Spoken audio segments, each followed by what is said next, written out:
सुनेत्र पवार आज मंत्रालयामध्ये पदभार स्वीकारणार. मंत्रिमंडळ बैठकीसह प्रशासकीय कामकाजातही सहभागी होणार. 12 किंवा 13 तारखेला सुनेत्र पवार पंतप्रधान मोदी आणि केंद्रीय गृहमंत्री शहांची भेट घेणार.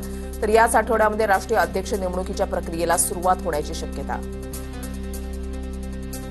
राष्ट्रवादी शरद पवार पक्षाचे आमदार रोहित पवार यांची आज महत्त्वाची पत्रकार परिषद. अजित पवार यांच्या विमान अपघाताबाबत काही मुद्दे उपस्थित करण्याची शक्यता. संध्याकाळी 4:30 वाजता यशवंतराव चव्हाण प्रतिष्ठान इथे होणार पत्रकार परिषद. शरद पवारांवर पुण्यामधल्या रुबी हॉल रुग्णालयामध्ये उपचार. छातीमध्ये कफ झाल्यानं 5 दिवस अँटीबायोटिक्स दिले जाणार. सिटी स्कॅनसह इतर तपासण्या केल्याची माहिती. सध्या पवारांची प्रकृती स्थिर असल्याची सुप्रिया सुळेंची ट्विट करत माहिती. सुनेत्र पवारांनी रुबी रुग्णालयामध्ये शरद पवारांची भेट घेतली. सुनेत्र पवार आणि पार्थ पवारांनी शरद पवारांच्या तब्येतीची विचारपूस केली. छातीमध्ये कफ झाल्यानं शरद पवारांवर रुबी रुग्णालयामध्ये उपचार सुरू. जिल्हा परिषदेवर भाजपचा डंका. 12 पैकी 7 झेडपीमध्ये भाजपचं वर्चस्व. शिंदेची शिवसेना 2, राष्ट्रवादी 2. पवारांच्या राष्ट्रवादीच्या पारड्यामध्ये 1 जागा. तर काँग्रेस आणि ठाकरेंच्या शिवसेनेला खातंही उघडता आलं नाही.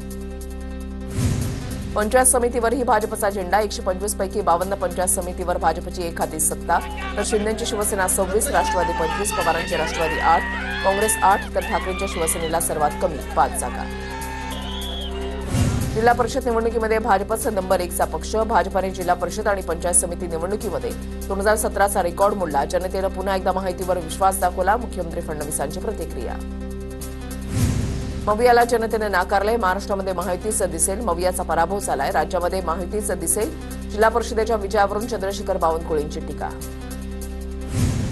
12 जिल्हा परिषदांमध्ये महायुतीचे 80% जास्त लोक निवडून आले आहेत. भाजपचे प्रदेशाध्यक्ष रवींद्र चव्हाण यांची प्रतिक्रिया. कोकण हे महायुतीचं आहे, हे पुन्हा सिद्ध झालं, अशी प्रतिक्रिया.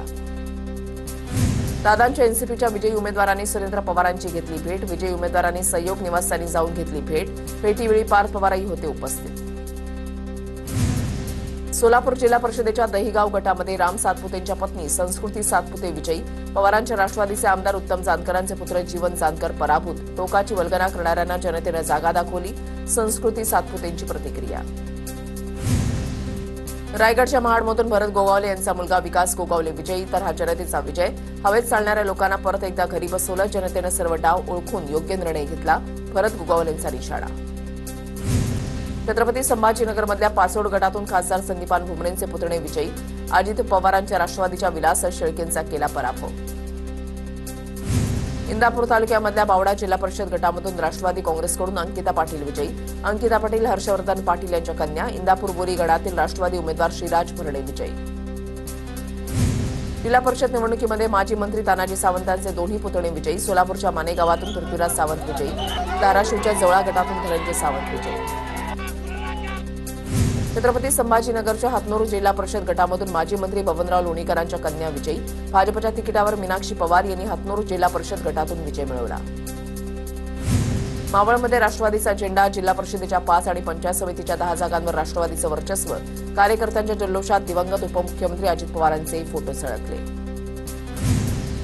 कार्यकर्त्यांना नेत्याची शाबासकीची थाप लागतेच. दादा नसले तरी त्यांचे आशीर्वाद आहेच. दादांची उणीव कधीच भरून निघणार नाही. मावळमधल्या विजयानंतर सुनील शेळकेंचे भाऊक. तर हा विजय दादांना समर्पित. शेळकेंची प्रतिक्रिया. सोलापूरच्या मोहोळ तालुक्यामध्ये राष्ट्रवादीचे जिल्हाध्यक्ष उमेश पाटील यांचा पराभव. अनगरमध्ये भाजपकडून जल्लोष. भाजपचे माजी आमदार राजन पाटलांनी थोपटले दंड. मोहोळ तालुक्यामध्ये भाजपला मोठं यश. रत्नागिरी जिल्हा परिषदेमध्ये शिंदेची शिवसेना आणि भाजप महायुतीचं वर्चस्व. तर पंचायत समितीच्या कोपळगडातून मंत्री उदय सामंतांचे सहाय्यक नेताजी पाटील विजयी. पनवेलमध्ये महायुतीचा दणदणीत विजय. जिल्हा परिषदेच्या 8 पैकी 8ही जागांवर महायुतीचं वर्चस्व. पंचायत समिती निवडणुकीमध्ये 16 पैकी 15 जागांवर महायुतीचा विजय. रायगड जिल्हा हा शेतकरी कामगार पक्षाचा बालेकिल्ला कोसळला. जिल्हा परिषदेवर शिवसेनेची सत्ता. तर पनवेल पंचायत समितीवर पहिल्यांदाच भाजपचा झेंडा. जिल्हा परिषदेमध्ये शेकापचं खातंही उघडलं नाही. पुढच्या वेळी कासेगावचं पार्सल कासेगावला पाठवणार. सदाभाऊ खोत यांच्या मुलाचं जयंत पाटलांना शड्डू ठोकून आव्हान. सदाभाऊ खोत यांच्या सुनेच्या विजयानंतर मुलगा सागर खोत यांचं आव्हान. अब्दुल सत्तारांना सामाजिक समीकरणाचा फायदा. बोगस मतदान पैशांचा वापर. अरेरावीमुळे सत्तार निवडून येतात. सिल्लोडमधील जिल्हा परिषदेच्या निकालावरून रावसाहेब दानवेंचा सत्तारांवर निशाणा. झेडपी पंचायत समिती निवडणुकीमध्ये भाजप नंबर 1 ठरली आहे. लोकांनी विकासाला साथ दिली. फक्त भाषणानं विकास करता येत नाही. चित्रा वाघ यांचा विरोधकांवर निशाणा.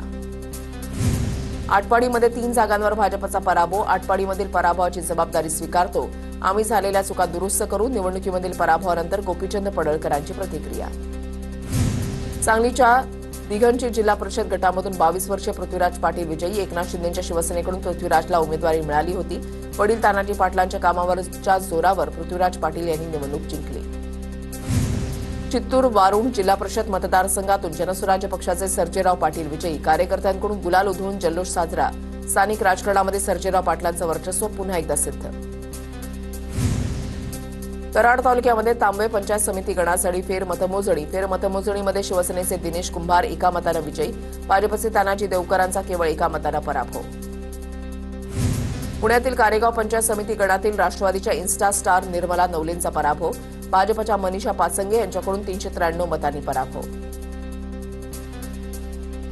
मुंबईमध्ये सेंट्रल बिझनेस डिस्ट्रिक्ट्समध्ये वाहतूक कोंडी कमी करण्यासाठी कर लागू करा. नगरसेवक मकरंद नार्वेकरांची पालिका आयुक्तांना पत्र लिहित मागणी. मुंबईकरांना फक्त लुटायचं हीच भाजपची वृत्ती. वाहनांवर कन्सेशन टॅक्स लावण्याच्या मकरंद नार्वेकरांच्या मागणीवर आदित्य ठाकरेंची टीका. मकरंद नार्वेकर विधानसभेचे अध्यक्ष राहुल नार्वेकरांचे बंधू. अजितदादांबद्दल बोलताना आमदार संजय खोडके भाऊक. खोडकेंचा अपघात झाला तेव्हा अजितदादांनी विचारपूस केली होती. हा प्रसंग सांगताना संजय खोडके भाऊक झाले.